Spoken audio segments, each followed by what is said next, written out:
What's going on, guys? Your boy Maze. We're back with another video, and in today's video, guys, me going over the Overlord X Grand Cross banner and letting you guys know if you should be summoning as a free-to-play, as a whale, whatever the case. We're going to be covering it all in this video, guys. We're going to be going over the banner, the system for the banner itself, the way it works. We're going to be going over the rates of the characters. We're going to be going over the character kits and all of that, and then we're going to be coming back to the banner at the very end of the video and letting you guys know my final thoughts on if you should be summoning. So let's hop in and let's discuss the Overlord collab banner.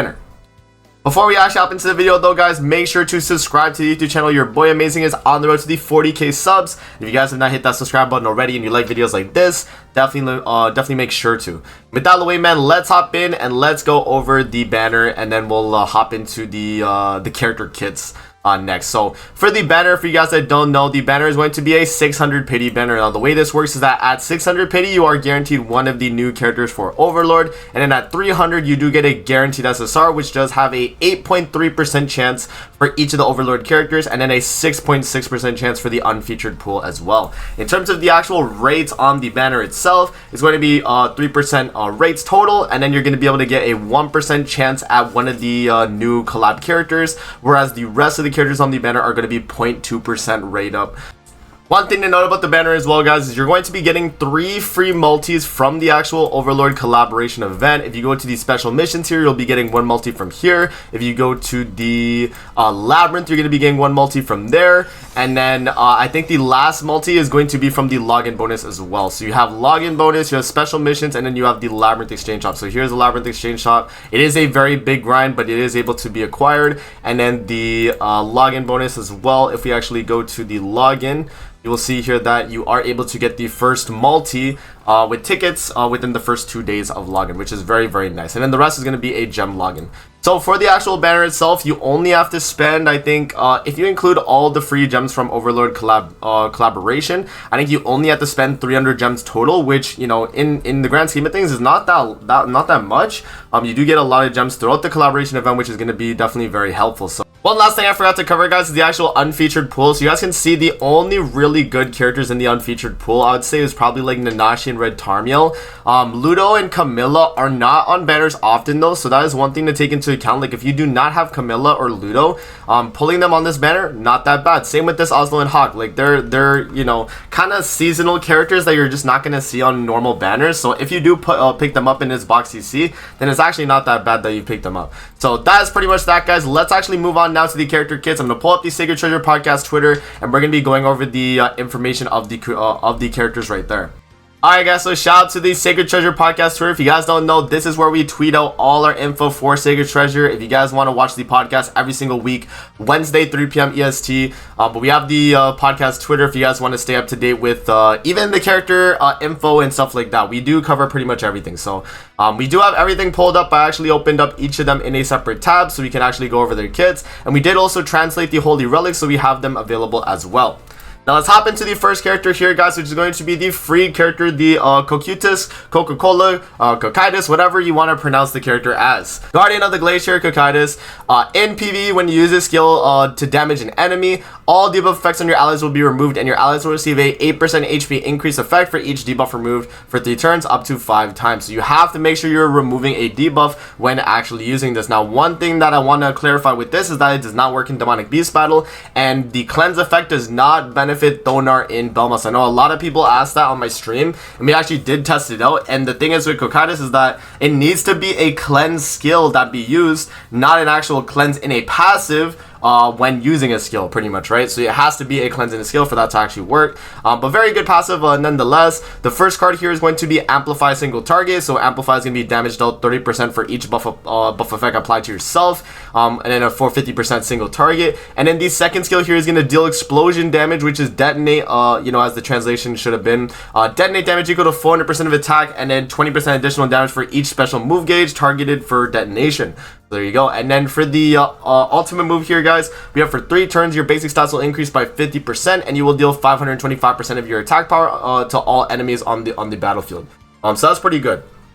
Pretty much same ultimate as Assault Melee. He does have Amplify. He has Detonate Single Target from Brunhild, and then he has the the passive where he's increasing HP whenever you cleanse debuffs, and for every debuff removed you get more HP. And then when we actually move to his Holy Relic though, you guys can see when you use a skill in PvE, give your allies a 10% increase in all stats for 2 turns. So the moment you use the skill, and the skill lands, you actually do get a 10% all stats increase. That's non-stackable, but it does give to your allies, and you can refresh it every time you use a skill, which is very, very good. So Cutus is like, kind of a worse Cutus, but he's still a really nice PvE character to have, and he is going to be the free unit of the collab.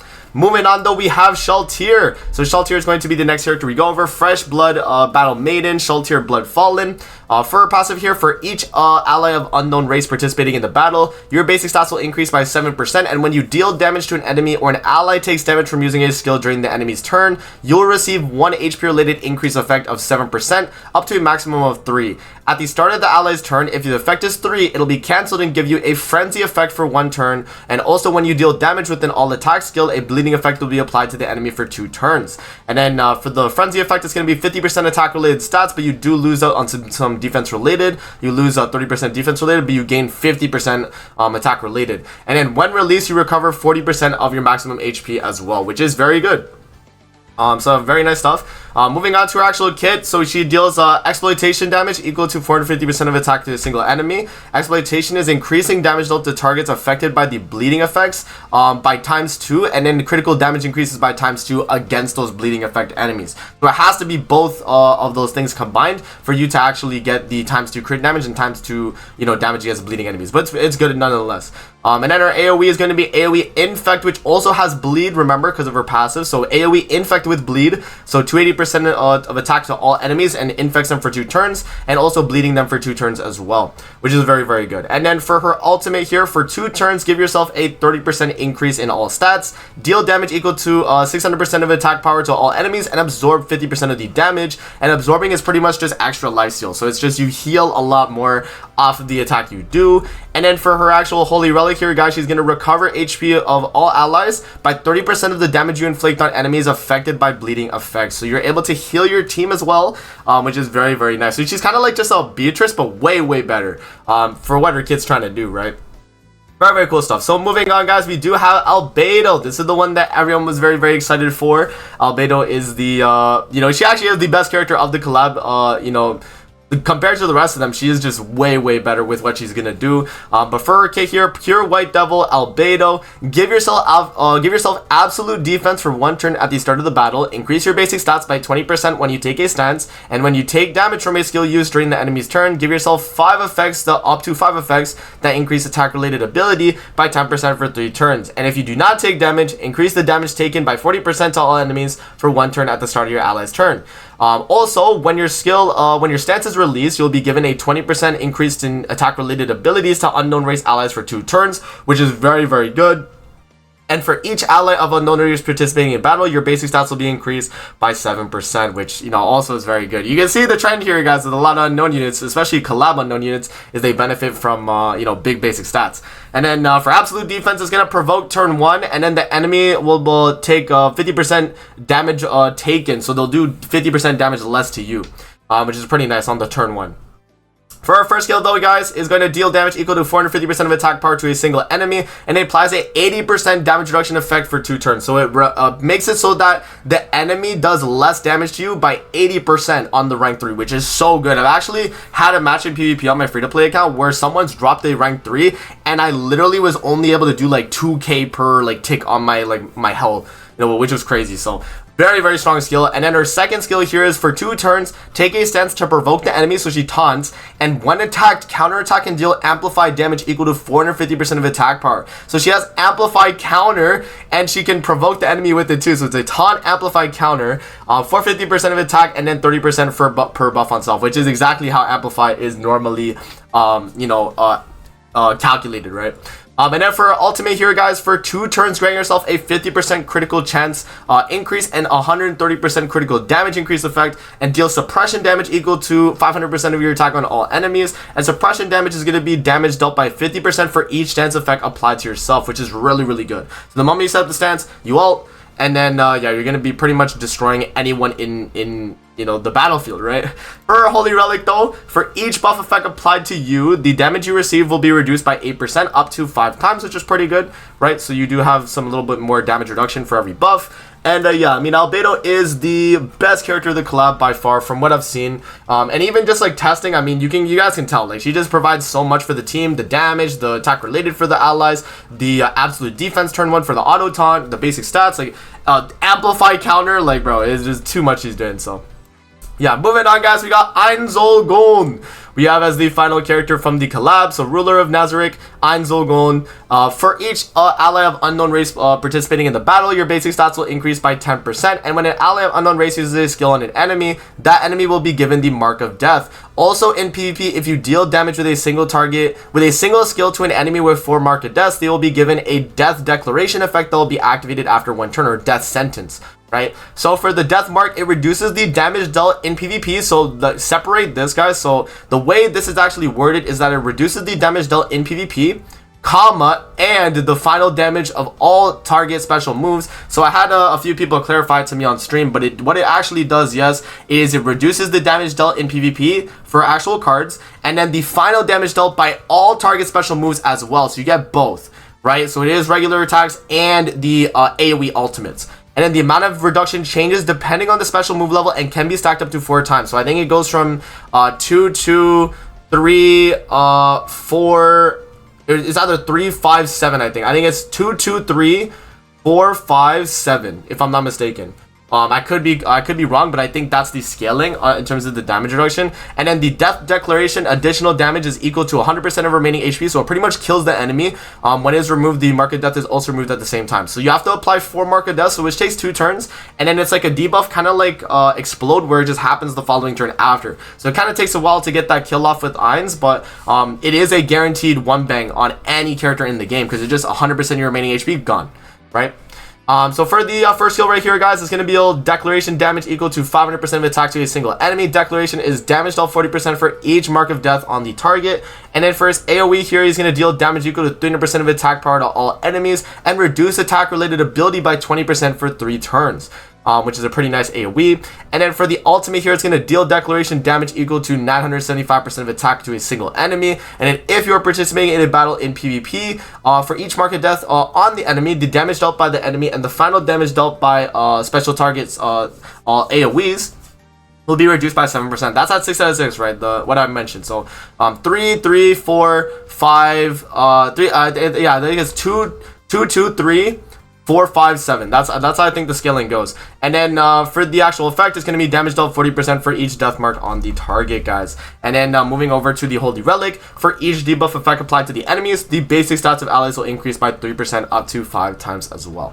So very, very good stuff across the board from the Overlord collab. Definitely a really good bunch of characters, guys. Now that we've kind of gone over their kits, let's hop back to the banner, and I'll give you guys my final thoughts on if you should be summoning on the banner. Alright, guys, so now after going over all their kits and the banner details, should you be summoning on the Overlord collaboration? Now, I'm going to preface right now that I've already done, I've already caved in, and I've already summoned on my free-to-play account. Was it worth it now? Because as someone who's summoned already, is it worth it for you guys to be summoning on the banner? In my opinion, it is definitely not worth summoning on the banner unless you really, really like Overlord. Now, if you like the collab, by all means, summon on the banner. I'm not gonna, hold it to you. But if you want to play as an efficient free-to-play player, you do not need any of these 4 characters on your account other than, I guess, Cutus, because he's free. You're gonna get him anyway. But the rest of the characters you don't necessarily need on your account. And so because of that, if you're like a, mega free-to-play and you're just like, oh, I don't really care about the characters, then you could freely skip the banner and you'd be okay. But the thing is with the collab is that Albedo right now is probably one of the best PvP units in the game. And then Cutus is a very nice free-to-play unit to have. Schultz here seems like a pretty good option in PvP, but I don't think she's going to be anything too crazy right now. Same with Ainz. I feel like Ainz is definitely a dupe-dependent character as well. And yeah, I mean, because of all these things, right? And because of the rates on the banner too, look at this, 0.25%. Right, which is not the greatest, right? You have a 0.25% at the new character, and out of a 3% rate too. So you have the chance of getting Albedo, only a 1 in 12, right? If I'm not mistaken, 1 in 12. So on an SSR, so that's not too great right there. And then, you know, going through the banner, my summons for what I got, for you guys wondering, in 600 gems, by the way. So we did the 3 multis and then we spent the rest in gems. I was able to get Albedo, but it was at the pity, okay? So it was at the pity for Albedo. And then Shaltir, if we scroll down here, I was able to actually get Shaltir as well, if I can find her. Here's Cutus right here, and then I got Shaltir right here. So Cutus was free, Shaltir I did get on the second multi, and then I had to go all the way to the pity to get Albedo, which is why I'm saying that if you guys are free to play and you actually do value your gems for, like, you know, November Festival and December for like really big hype banners, then those characters are probably gonna outshine the Overlord characters anyway.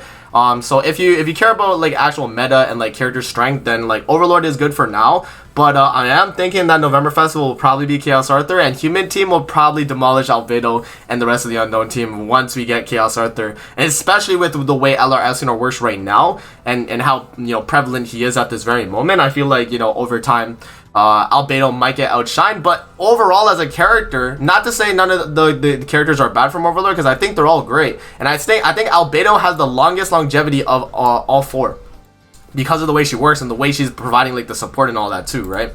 So then again, my final thoughts, guys, is that if you really like the collaboration, summon on the banner, bro. Don't even listen to me, just summon on the banner, bro. If you are a free-to-play, though, that really does care about meta and saving for specific banners, then this banner is actually going to be a skip, guys. You have the free 3 free tickets, so you can do the 3 free ticket multis and hope you snipe one of them in the multis, but honestly, you're not really going to benefit too much from any of the characters like that, and none of them are needed for clearing any content in Grand Cross at this moment. So yeah, man, let me know what you guys think in the comment section below. Will you guys be summoning on the Overlord collaboration? I hope this video is helpful, and I hope you guys learned something, so that you are informed when actually summoning on the banner. But with that out of the way, man, that's gonna be it, and I'm gonna see you guys in the next video, man. Peace out, and have a great rest of your day, guys. See you later, man.